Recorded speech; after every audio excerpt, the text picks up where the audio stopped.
Baku dapat lagi di Ruang Pintar, baku bikin pandai bukan baku lebih pandai. Iya, siang hari ini kembali lagi Ruang Pintar ada di Jalan Roda. Dan Ruang Pintar kali ini dihadiri oleh orang-orang luar biasa nih. Ada aktivis-aktivis Sulut, ada Bung Jimmy Tindi, ada Bung Marfil Budiman dan Abner Gagaube. Ya, siang ini orang mau diskusi mengenai korupsi Gunung Ruang yang saat ini lagi sementara dihebohkan di Sulawesi Utara. Bupati Cynthia Kalangi sedang mengalami sedang ditahan karena diduga atas dugaan korupsi Gunung Ruang, dana hibah Ciba ya, dana stimulan ya, dan dana stimulan. Nah, kita akan mulai dari Bung Jimmy nih. Menurut pandangan Abang aja ya, Abang Jimmy nih yang luar biasa nih. Bagaimana menurut pandangan Abang mengenai proses penahanan yang saat ini yang sudah dilakukan oleh Kejaksaan Tinggi Sulawesi Utara nih? Ya, tentunya kalau bicara tentang proses penahanan, ya kita memberi apresiasi saja kepada pihak Kejaksaan Tinggi ya. Saya pikir Kejaksaan Tinggi melakukan penahanan itu tidak main-main. Dia dengan sudah mengantongi beberapa alat bukti yang sangat jelas. Ya, saya pikir sehingga pada beberapa kesempatan waktu yang lalu saya mengatakan bahwa persoalan korupsi, persoalan penegakan hukum yang dilakukan oleh Kejaksaan Tinggi, seyogyanya itu kita sambut dengan positif, tidak dengan a priori sehingga menimbulkan isu-isu gelindingan, isu-isu yang tidak jelas, artinya isu-isu murahan lah. Sehingga ya saya berpikir bahwa langkah hukum yang dilakukan oleh Kejaksaan Tinggi ini harus dihadapi dengan langkah hukum juga yang elegan. Sehingga saya pikir kita tidak perlu mengeksploitasi masyarakat untuk kepentingan-kepentingan politik dan mengarahkan persoalan hukum ini pada persoalan-persoalan yang politis gitu. Saya pikir ruang, kalau ada masyarakat yang keberatan terhadap persoalan hukum, masih ada ruang yang terbuka untuk itu dilakukan. Contohnya seperti pra-peradilan. Nah, saya mengharapkan seharusnya proses pra-peradilan itu dilakukan 1 hari setelah penahanan sebenarnya ya, cara logikanya. Jangan kemudian nanti sudah berapa minggu ini kemudian baru dilakukan pra-peradilan. Ini sangat merugikan, tentunya merugikan klien, dalam hal ini merugikan Ibu Bupati. Ya, saya berharap kedepannya ya, artinya proses ini kita tetap menghormati ya. Kita menghormati langkah yang dilakukan oleh Kejaksaan Tinggi. Kita juga harus menghormati keputusan-keputusan yang diambil oleh penasihat hukum dari pihak tersangka. Ya, sehingga ya saya pikir sambil kemudian menjunjung tinggi asas praduga tidak bersalah. Yang menarik tadi Bang Jimmy tadi bilang bahwa ada pernyataan sikap yang kemudian dipolitisasi. Maksudnya apa tuh maksudnya? Ya, yang seperti apa tuh maksudnya? Kita tidak bisa mengelak bahwa era sekarang ini adalah era media sosial.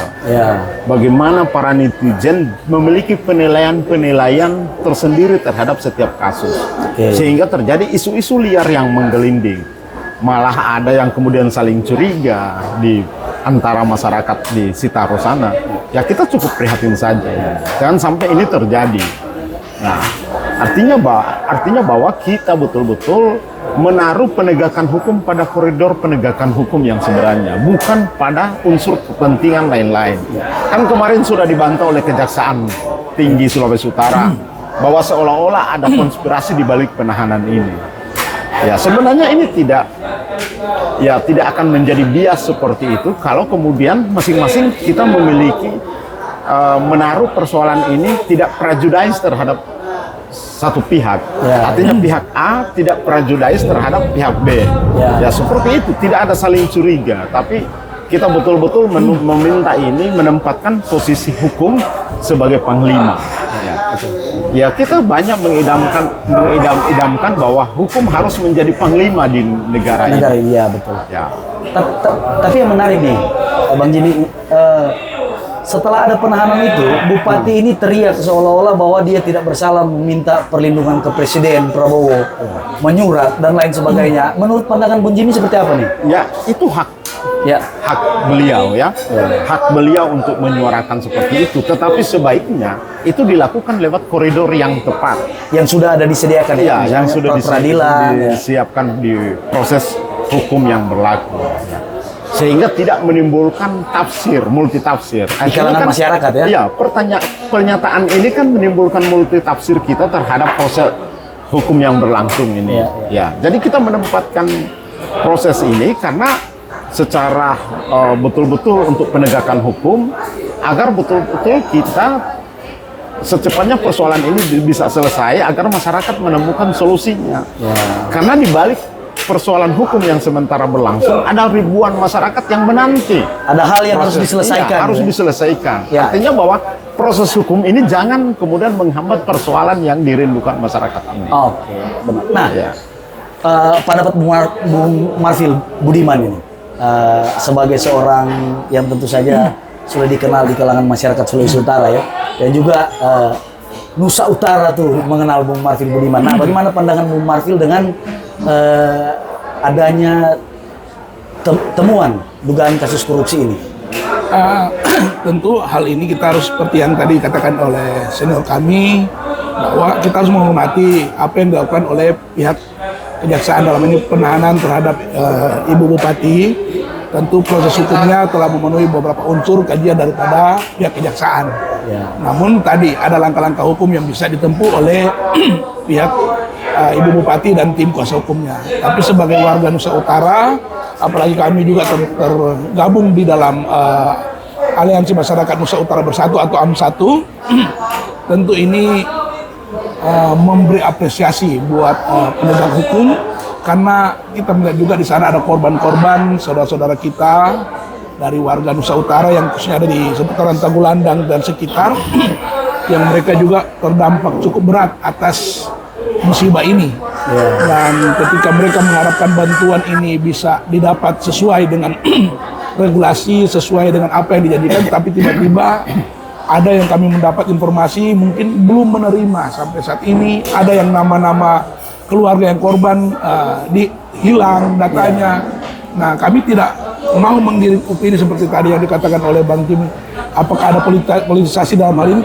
Kami tidak berdiskusi, tapi kami mengharapkan bahwa langkah hukum yang dilakukan oleh kejaksaan dilakukan secara objektif, bahwa jika benar ini ada masalah hukum, korupsi, pengelapan dan lain-lain, tentu kami sebagai warga Nusa Utara tergabung dalam AM1 ini mengharapkan ini diproses secara tegas, dan hak-hak warga para korban bencana Gunung Ruang, saudara-saudara kami itu diberikan juga sesuai dengan apa yang layak dan mereka harus terima. Nah, Bung Abner nih, pandangan pribadi mengenai persoalan Gunung Ruang ini. Tentunya sebagai salah satu pemuda Nusa Utara, sepakat dengan dua tokoh Nusa Utara tadi, bahwa pertama tentunya orang menghormati setiap proses hukum yang berjalan, mengapresiasi kinerja Kejaksaan Tinggi dalam hal ini kasus yang sementara berlangsung untuk dana bencana Gunung Ruang. Tetapi untuk ke depan, kalaupun nanti misalnya seperti tadi yang dijelaskan, ada langkah-langkah upaya yang dilakukan oleh Ibu Cynthia, tetap harusnya melalui prosedur hukum atau sesuai dengan DP koridor rel-rel yang tentunya tidak bertentangan dengan hukum. Jadi sekali lagi tanpa panjang lebar, sebagai pemuda Nusa Utara mengapresiasi apa yang dilakukan oleh APH, dalam hal ini Kejaksaan Tinggi. Oke. Yang menarik tadi pernyataan Bung Jimmy dan Bung Marfil tadi mengenai harusnya proses hukum ini cepat diselesaikan, dan jangan-jangan ada dugaan-dugaan lain ketika persoalan hukum ini terus digulir sementara ada masyarakat yang mengharapkan sesuatu terhadap bantuan ini. Seperti apa nih? Maksudnya bagaimana nih maksudnya? Iya, artinya begini, bahwa proses hukum adalah sebuah proses hukum yang tidak bisa diganggu-gugat, harus tetap berjalan. Tapi sementara di balik proses hukum ini ada hak-hak masyarakat yang mengalami musibah bencana ini. Nah, ada sekitar 35 sekian miliar dana ini yang seharusnya sudah diterima oleh masyarakat dari sejak beberapa tahun lalu, tapi kemudian sampai sekarang terbengkalai. Belum menerima begitu masyarakat? Ya, yang lain belum menerima. Dan tidak sepenuhnya mereka menerima karena persoalan ini sementara berlangsung. Sehingga saya pikir ini dituntaskan dulu. Artinya sembari persoalan hukum silahkan jalan. Tapi persoalan misalnya soal hak-hak rakyat tadi yang tertimpa musibah ini harus cepat dituntaskan juga, gitu. Ya, karena ini menyangkut hak hidup orang banyak ya, artinya orang-orang Tagulandang yang kemudian terdampak bencana. Ini saya pikir dicari solusinya lah, tanpa mengganggu persoalan hukum. Ya, artinya persoalan hukum tetap jalan, tapi kemudian hak-hak rakyat juga tetap terpenuhi. Ya, tentu ini dibutuhkan kearifan kebijakan dari pemegang kebijakan ini. Nah, ini masuk daripada Bung Jimmy ini, maksudnya begini, kan sekarang proses hukum ini berjalan, kemudian meminta supaya hak masyarakat nih tetap menerima hak sebagai masyarakat yang. Nah, sekarang begini, ketika ada persoalan korupsi dan dugaannya dana itu telah habis terpakai, bagaimana solusi yang dimaksud oleh Bung Jimmy ini seperti apa nih? Ya, misalnya salah satu itu yang saya bilang tadi, diperlukan kebijakan para pemangku kebijakan ya. Pemangku kebijakan itu. Artinya bahwa kearifan dalam melihat persoalan-persoalan kebutuhan rakyat yang mendasar itu dan mendesak itu dilaksanakan juga tanpa kemudian mempengaruhi persoalan hukum juga. Ya. Artinya secara tidak langsung Bung Jimmy meminta pemerintah provinsi untuk menyelesaikan persoalan ini. Nah, di bawah kan sudah ada pelaksana tugas bupati. Artinya pemerintahan tidak kosong. Tidak serta-merta pemerintahan itu kosong. Kemudian di bawah ada pejabat bupati. Saya berharap pejabat bupati ikut memfasilitasi masyarakat juga dalam rangka untuk mencari solusi yang terbaik ini. Gitu. Nah, kalau kemudian ada hal-hal yang bisa dijadikan barang bukti, itu persoalan lain. Ya, itu silakan. Gitu. Itu tetap silakan. Tapi kalau kemudian ini bisa dianggap bahwa berita acaranya dibikin dulu, bahwa kemudian nanti persoalan bantuannya disalurkan saja, ya tidak masalah juga. Artinya di sini dibutuhkan kearifan kita, para pengambil kebijakan itu. Artinya bukan berarti kalau ada kasus korupsi terus masyarakat sudah mau terima, tidak bisa. Pandangan Bung Marvin ini menarik kali yang menarik nih. Seperti apa? Karena kasus ini kan agak berbeda. Berbeda karena dan sering juga terjadi bahwa kasus bencana ini di mana ada korban masyarakat banyak yang membutuhkan mereka untuk cepat dipulihkan ekonomi, tempat tinggal mereka, kelayakan kehidupan mereka untuk segera dipulih. Kita tahu bahwa 2024 kejadian, ini sudah 2026, 2025 sepertinya sudah harus tersalur, tapi ada beberapa masalah sampai saat ini akhirnya terjadilah ada asas praduga tak bersalah dan penahanan pada pihak Ibu Bupati. Tentu kita tetap menyerahkan proses hukum ini dengan asas praduga tak bersalah, karena mungkin ada hak-hak juga yang bisa Ibu Bupati menyatakan kalau dia tidak bersalah silakan lewat tapi warga kan mau makan tidak menunggu itu. Mereka sekarang perut mereka, baju mereka, mungkin masih ada yang tinggal di dalam keluarga atau di tempat-tempat yang lain. Seperti kami lihat mungkin ada satu rumah yang mungkin masih 5-6 keluarga. Nah, mereka butuh pemulihan secara secepatnya. Ini yang saya menangkap maksud daripada senior kami Pak Jimmy ini, bahwa harus ada intervensi. Intervensi pemerintah pusat, pemerintah provinsi kepada pemerintah kabupaten kota untuk mereka segera dipulihkan bantuan kepada mereka. Seperti apa regulasinya ya mungkin bisa dipikirkan oleh pemerintah, yang penting tidak melanggar hukum penggunaan anggaran. Kenapa? Karena kasihan anak-anak mau sekolah, mereka mau tidur. Kita lihat kemarin ada yang rumahnya mungkin masih pakai terpal serusak. Nah ini perlu juga kita harus melihat secara sosial kemanusiaan kepada mereka. Kita harus hukum juga harus melihat di situ sambil proses hukumnya berjalan, pembuktiannya di pengadilan apakah Ibu Bupati memang benar-benar terbukti menyalahgunakan kewenangan atau mungkin terbukti hal-hal yang seperti diungkapkan oleh pihak kejaksaan, ya biarlah itu berproses. Tapi hak masyarakat untuk hidup layak itu di Tagulandang dan sekitar korban bencana ini harus segera untuk pemerintah mengadakan intervensi, turun langsung untuk segera membenahi semua ini. Dan kalau ada seperti tadi pihak ketiga yang diberikan tender itu segera untuk pihak ketiga itu mengembalikan kalau duitnya sudah ada di situ. Oke. Nah terlepas dari tadi harapan-harapan tadi, sekarang banyak masyarakat di media sosial kemudian banyak berita juga yang sudah memberitakan ini, tapi tidak ada salahnya untuk kita kembali lagi. Berapa besar dana yang turun untuk bantuan bencana ini sebetulnya ke dana bencana itu seperti kita ketahui kan 35,7 sekian miliar. 35 miliar. Iya, 35 miliar lebih untuk biaya stimulan ini. Ya. Nah, saya pikir tadi yang saya kembali ke yang tadi itu, misalnya saya minta ke pemerintah provinsi atau pemerintah Kabupaten Sitaro, ada satu hal yang kemudian mendesak, misalnya ada dana misalnya untuk menyelesaikan persoalan warga adalah bupati dan gubernur, mereka memiliki kewenangan yang disebut ada diskresi. Ya, diskresi, gunakan hak diskresi ini untuk menyelesaikan persoalan warga ini. Artinya diskresi adalah keputusan yang mendesak yang diambil untuk kepentingan rakyatnya. Gitu. Ya, saya pikir diskresi harus dilakukan untuk membela kepentingan rakyat.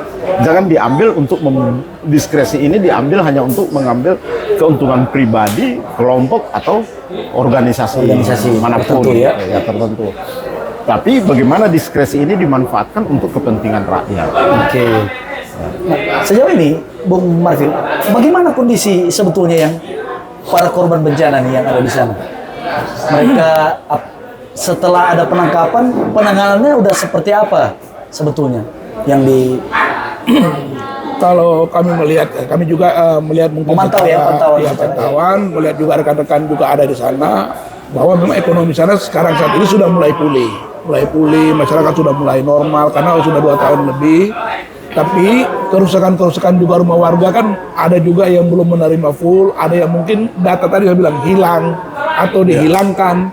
Nah, mereka ini yang perlu untuk mendapat bantuan-bantuan langsung seperti tadi dari pemerintah provinsi, pemerintah kabupaten kota yang ada untuk segera untuk menindaklanjuti ini. Kenapa? Karena kita melihat seperti kemarin ada satu sepenggal video seorang ibu rumahnya cuma pakai terpalnya sudah sobek. Terus ada saya lihat mungkin video yang ini ada satu rumah yang beberapa warga tinggal numpang di situ. Nah ini perlu untuk segera mereka kembali ke rumah mereka. Persoalannya kan cuma satu, karena masalahnya bantuan mereka belum terima. Kalau bantuan mereka sudah terima untuk rehab rumah mereka, tentu mereka akan kembali ke tempat tinggal mereka. Rumah tanah mereka kan masih ada. Bantuannya sebetulnya sudah langsung ke rekening mereka. Nah ini yang perlu untuk dipercepat sekaligus, walaupun proses hukumnya berjalan, tapi ini harus segera pemerintah, karena itu yang dibawa mereka hidup dalam trauma, mereka hidup di dalam ketakutan, karena kita tidak tahu musibah Gunung Ruang kapan lagi akan terjadi, kita belum tahu. Tapi kita tahu di sana ada beberapa gunung yang cukup aktif, ada Karangetan, tadi menghantui juga teman-teman yang ada di Kepulauan Sitaro. Nah, kita tahu sebelum juga Ruang terjadi pasca penahanan, kemarin ada tanah longsor yang terjadi juga di daerah Kabupaten Sitaro. Nah, jangan sampai akhirnya ini menghambat warga yang sudah kena bencana 2024, ada bencana di daerah lain di Sitaro juga, akhirnya terhambat. Nah, ini perlu untuk segera di pemerintah provinsi segera intervensi ataupun mencari solusi jalan keluar terbaik agar mereka segera menerima bantuan mereka. Oke. Nah, Bung Abner, bagaimana sebagai pemuda Nusa Utara nih. Kemudian menanggapi dua senior ini punya pernyataan. Tentunya seperti harapan dari semua yang terdampak bencana itu baru-baru. Jadi yang diketahui oleh masyarakat bahwa ini dana stimulan kan seturun. Maka yang terdampak itu harusnya segera disalurkan. Maka manfaatnya langsung bisa dirasakan. Dan sampai sekarang ini masih banyak kalau sesuai data itu belum menerima secara keseluruhan. Maaf kalau boleh tahu apa andaikan ada terperinci berapa kalau berdasarkan data berapa banyak lagi yang belum menerima bantuan yang seharusnya menerimanya? Kalau secara terperinci, secara detail mungkin kita tidak pegang data, tetapi yang kemarin yang diketahui itu belum semuanya menerima secara full. Jadi setidaknya ada 50% masyarakat belum yang terdampak untuk bencana. Presentasinya juga kita kurang ini. Oke. Cuma memang ini menjadi harapan dari semua warga yang terdampak tanpa mengesampingkan proses hukum yang dibilang tadi terlebih tua-tua. Jadi apapun nanti kebijakan seperti apa yang diambil oleh pemerintah tetap menjadi harapan bagi semua warga yang terdampak khususnya di Tagulandang dan sekitarnya supaya dana ini seboleh tersalur. Nah, senior Jimmy nih, kita harus balik lagi kepada senior ini karena punya banyak pengalaman dalam menyikapi berbagai hal ya. Nah, kemudian selain apa yang sudah diucapkan tadi, pertama proses hukum silakan berjalan, kemudian masyarakat memang benar-benar membutuhkan ini, seharusnya cepat. Apalagi pandangan yang seharusnya pemerintah sikapi mengenai hal ini? Ya, yang paling penting saya pikir dan ini sangat saya ingin meminta semua konten-konten kreator maupun pegiat media sosial agar memberikan edukasi penting terhadap masyarakat kita di wilayah-wilayah Nusa Utara. Karena sekarang berseliweran di media sosial masyarakat itu terpolarisasi. Jadi maksud saya terkotak-kotak.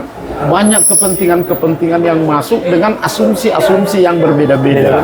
Nah, ini yang membuat kemudian tidak bisa pemerintah bekerja keras untuk meredam persoalan ini agar kemudian semua konsepnya bagaimana bersatu membangun kepentingan masyarakat Sitaro sendiri. Nah, sekarang ini malah banyak kepentingan-kepentingan kita, banyak para netizen ya berseliweran di media sosial, atau saya lebih katakan kalau dulu ada rejim otoriter Orde Baru, ada rejim reformasi, sekarang ini ada rejim yang namanya rejim media sosial. Nah, rejim media sosial ini sangat berbahaya, sangat berbahaya. Semua bisa menjadi polisi moral. Seolah-olah bertindak sebagai polisi moral bagi kehidupan setiap orang. Jadi kita jangan salah di hadapan netizen gitu. Nah, ini yang menjadi harapan saya ke depan. Pertama, kita sepakat membangun Sitaro itu menjadi sebuah daerah-daerah primadona. Ya, kenapa penting Sitaro dibangun? Karena Sitaro adalah merupakan daerah terdekat penyangga Kota Manado. Ya, penyangga ekonomi Kota Manado, Kabupaten Sitaro, Sangihe, dan Talaut. Tapi yang paling terdekat adalah Sitaro. Dan di Sitaro di Manado ini banyak juga orang-orang warga keturunan Sitaro. Banyak yang menyampaikan ke saya menyampaikan bahwa mereka yang seharusnya terdata kemudian tidak terdata lagi, sehingga ini menjadi tanda petik pekerjaan rumah bagi pemerintahan yang melanjutkan ini buat Sitaro. Bisa jadi ada indikasi-indikasi ya, nama yang terdata di sana kemudian mereka sudah disini. Jangan sampai kemudian persoalan politik mempengaruhi daftar penerima bantuan bencana. Nah, ini yang harus kita jaga, kita cegah agar tidak terjadi. Kita betul-betul realistis, artinya realistis dalam kita mau membangun sebuah daerah. Jangan membangun daerah karena unsur kepentingan politik dan kolega dan lain-lain gitu. Nah, saya punya banyak pengalaman di beberapa daerah. Saya pernah menjadi staf khusus di Kabupaten Sangihe, pernah menjadi staf khusus di Kabupaten Talaut, dan banyak keluhan masyarakat yang menyangkut tentang kebijakan pemerintahan. Sehingga bagaimana kita memberikan kebijaksanaan tertentu untuk bisa menjawab semua persoalan masyarakat. Memang tidak semua masyarakat harus terpuaskan dengan jawaban kita, terakomodir, tapi sekurang-kurangnya mereka bisa terakomodir dan mereka memiliki kepastian bahwa mereka bisa menjadi warga negara yang dipenuhi kewajibannya. Ya. Saya berharap Citaro seperti itu nanti. Jangan lagi ada polarisasi terkotak-kotak gitu. Ya, ada istilah anak uwanua. Siapa saja yang ada di bawah itu adalah menjadi anak uwanua. Tidak perlu harus misalnya Dekat dengan pribadi siapa gitu ya. Anak uwanua bukan berarti dikotomi untuk merupakan sebutan bagi pendukung seseorang. Tidak. Anak uwanua adalah anak uwanua yang tidak bisa diganggu-gugat oleh siapapun. Orang yang tinggal di Citaro, orang yang hidup di Citaro, walaupun dia misalnya marganya Minahasa, tetap dia anak uwanua, orang yang membangun Citaro. Gitu. Ini menarik nih, menarik. Udah masuk ke tadi pengalaman sebagai status bupati Talaut dan Sangi ya. Iya. Nah, berdasarkan pengalaman senior Bang Jimmy nih. Biasanya kalau masyarakat Citaro atau Talaut tuh, biasanya ketika mengajukan inspirasi itu meminta satu permohonan inspirasi apa, biasanya apa tuh yang identik dengan permohonan yang biasanya? Karena biasanya kan orang Citaro, Talaut itu orang-orang kritis gitu. Iya. Tapi apa biasanya yang diajukan? Masyarakat selalu punya cara untuk menyampaikan aspirasinya. Ya. Ada cara-cara yang lembut, ada cara-cara yang sangat kritis. Nah, tergantung misalnya tensi daripada permohonan atau aspirasi mereka gitu. Nah, saya pikir tensi ini tergantung para netizen. Nah, kadang-kadang mereka terpengaruh oleh postingan-postingan netizen yang ada berseliweran di media sosial, sehingga masyarakat kita kan belum semua pandai bermedia sosial, gitu. Ini harus kita akui, ya. Belum begitu pandai bermedia sosial, kadang-kadang menerima informasi dari media sosial secara setengah-setengah. Bahkan tiba-tiba mendadak jadi pakar hukum, pakar komunikasi, padahal pakar pemerintahan cuma karena dari media sosial. Ya, saya pikir semua harus bisa menahan diri. Siapapun itu, saya mengimbau siapapun itu bisa menahan diri, percayakan kepada pemerintah. Ya, Citaro, saya pikir tetap berjalan pemerintahannya. Ya, artinya tidak stagnan setelah bupatinya dijadikan tersangka dan ditahan, kemudian tidak serta-merta tidak ada pemerintahan, tetap ada pemerintahan. Ya, tetap berjalan dengan baik dan ya kita percaya bahwa pelaksana tugas bupati mampu menyelesaikan ini. Ya, seperti yang tadi disampaikan oleh Pak Dimas ini, bahwa kita harus menaruh kepercayaan penuh kepada pelaksana tugas bupati saat ini yang ditunjuk dan telah menerima SK untuk melaksanakan kepemimpinan di Citaro. Kita harus sepakat bahwa kejadian Gunung Ruang itu jangan sampai kita terkotak-kotak hanya untuk kepentingan golongan ataupun pribadi, akibat mungkin tendensius daripada satu kepentingan kelompok, akibat dampak daripada proses pilkada sebelumnya. Kita harus sepakat dulu di situ bahwa siapapun yang memimpin, siapapun yang nanti sudah terpilih ataupun saat ini sedang menjalani hukuman, semuanya harus kita dukung secara doa. Bahkan kita harus bersama-sama menaruh empati yang sama terhadap para korban, maupun korban secara musibah ataupun korban karena dampak daripada hak-hak mereka diambil oleh atau dikebiri oleh oknum-oknum yang tidak bertanggung jawab. Ini semua kita harus taruh secara empati bersama-sama, bahwa kita sepakat bahwa pelaku kejahatan korupsi itu harus dihukum seberat-beratnya jika terbukti. Tapi kita juga harus menaruh empati kepada masyarakat yang terkena korban dampak daripada bencana musibah ini. Karena mereka juga butuh untuk kehidupan mereka, anak-anak mereka, dan kehidupan keluarga mereka, istri anak mereka untuk hidup layak. Nah, artinya secara tidak langsung Bung Marvin mau menyatakan bahwa jangan mengambil keuntungan dari persoalan musibah yang terjadi ini ya. Ketika ada kelompok-kelompok yang mencoba, artinya apa yang menjadi hak daripada masyarakat terdampak disalurkan, begitu ya? Iya, artinya begini, kami melihat bahwa kejadian Gunung Ruang menjadikan sebenarnya ini satu empati untuk masyarakat Nusa Utara, karena kita dulunya adalah satu, dan ini harusnya menjadi satu kekuatan besar untuk membangun daerah kita akibat dampak musibah. Tapi kelihatan sekarang ini dipelintir oleh oknum-oknum, bahkan mulai diarahkan untuk kepentingan seakan-akan ini menjadi musibah per kelompok, bukan musibah daripada kemanusiaan. Artinya ada satu kelompok merasa senang ketika ada yang ditahan, ada satu kelompok merasa bahwa dia tidak mengambil keuntungan di sini dan mulai menggiring opini secara hukum, secara hal-hal yang berkaitan bahwa oh ini belum terbukti ini. Padahal kita melihat secara objektif, kita support para penegak hukum, para pihak kejaksaan sampai ke meja peradilan nanti. Dan jika memang benar bahwa pihak yang mungkin merasa dia tidak melakukan, dalam hal ini Ibu Bupati dan beberapa, bukan cuma Ibu Bupati, tapi kita lihat juga ada mantan pelaksana tugas, ada sekda dan lain-lain, menggunakan hak pembelaan mereka terhadap kasus hukum ini, bahwa kalau mereka tidak merasa melakukan seperti yang dituduhkan kepada mereka, maka mereka punya dasar hukum untuk membela nanti di pengadilan atau tadi pra peradilan. Tapi sudah 2 minggu baru melaksanakan, mungkin sudah agak sedikit terlambat. Tapi kita melihat juga ada beberapa kejadian hukum akhirnya bisa dibebaskan dan nama mereka dipulihkan karena tidak terbukti walaupun mereka sudah pernah menjalani. Tapi itu bisa. Tapi lebih spesifik, jangan sampai oknum-oknum mulai menggiring opini ini untuk mengkotak-kotakkan masyarakat yang ada di Nusa Utara. Dalam